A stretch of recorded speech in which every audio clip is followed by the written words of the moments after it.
নমস্কার বন্ধুরা, আজকে আমি কেক করব। কেকের জন্য কি কি নিয়েছি তোমাকে দেখাবো। দুটো ডিম নিয়েছি আর দিয়ে দেবো 1.5 কাপ চিনি। আমি 1.5 কাপ ময়দা নিয়েছি আর হাফ কাপের বেশি আমি সাদা তেল নিয়েছি।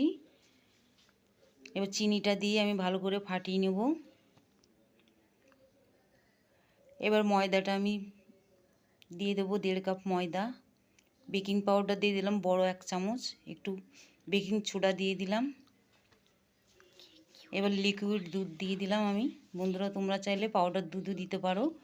আমি একটু বাটার গলিয়ে ব্রাশ করে নিচ্ছি বাটিটার মধ্যে আমি কেক বসাবো।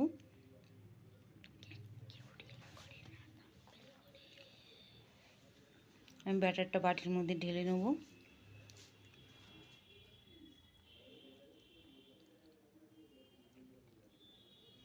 আমি আগের থেকে কড়াই বসিয়ে রেখেছিলাম, গরম হয়ে গেছে। এবার আমি কিছু ফুড